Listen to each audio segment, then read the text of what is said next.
Good evening, little ones. Tonight I have a story about the tale of two bad mice. The tale of two bad mice.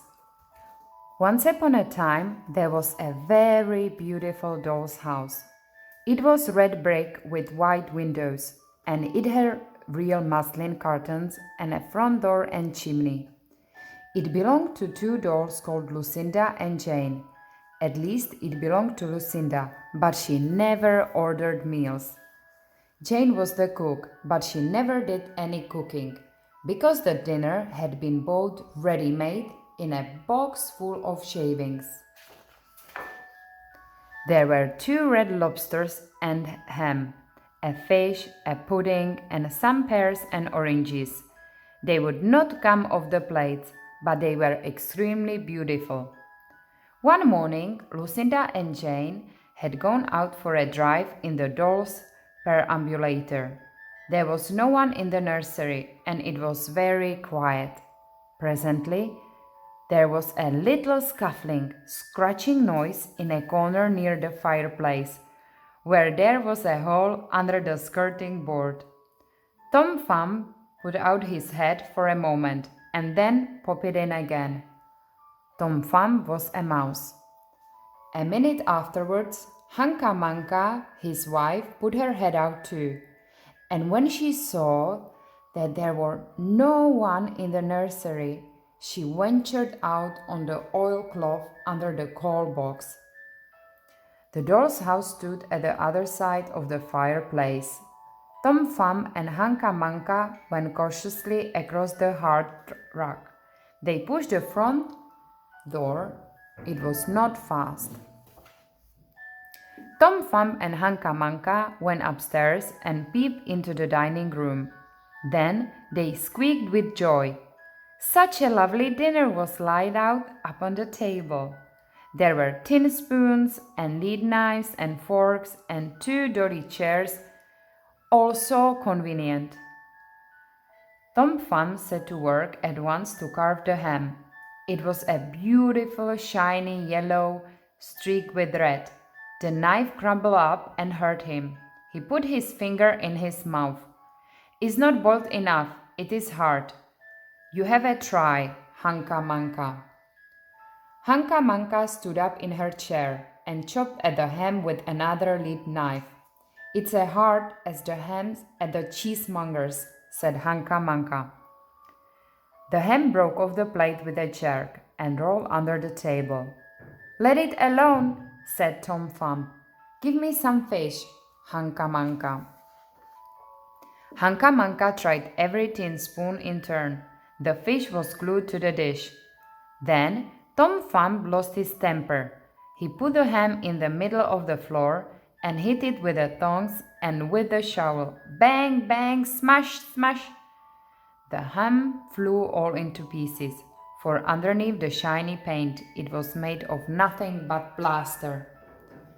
Then there was no end to the rage and disappointment of Tom Thumb and Hunca Munca. They broke up the pudding, the lobsters, the pears, and the oranges.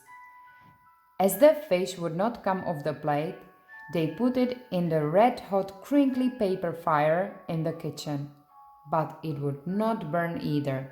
Tom Thumb went up the kitchen chimney and looked out at the top. There was no soot. While Tom Thumb was up the chimney, Hunca Munca had another disappointment. She found some tiny canisters upon the dresser, labeled rice, coffee, sago. But when she turned them upside down, there was nothing inside except red and blue beads. Then those mice set to work to do all the mischief they could, especially Tom Thumb. He took Jane's clothes out of the chest of drawers in her bedroom, and he threw them out of the top floor window. But Hunca Munca had a frugal mind.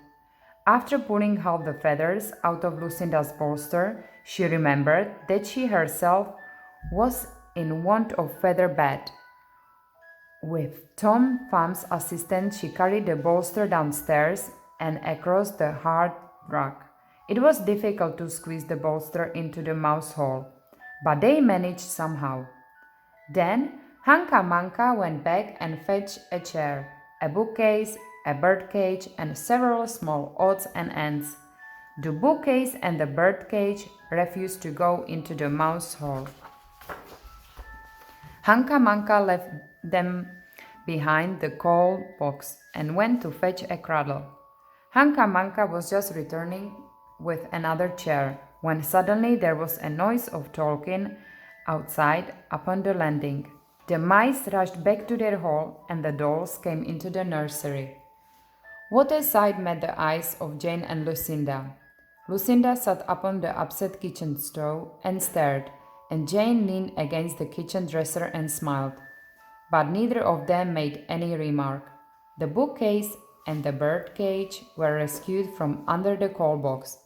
But Hunca Munca has got a cradle and some of Lucinda's clothes. She also has some useful pots and pans and several other things. The little girl that the doll's house belonged to said, "I will get a doll dressed like a policeman." But the nurse said, "I will set a mouse trap." So that is the story of two bad mice. But they were not so very naughty after all, because Tom Thumb paid for everything he broke. He found a crook sixpence under the hearthrug, and upon Christmas Eve, he and Hunca Munca stuffed it into one of the stockings of Lucinda and Jane. And very early every morning, before anybody is awake, Hunca Munca comes with her dustpan and her broom to sweep the dolly's house. That's the end, dear children. Good night.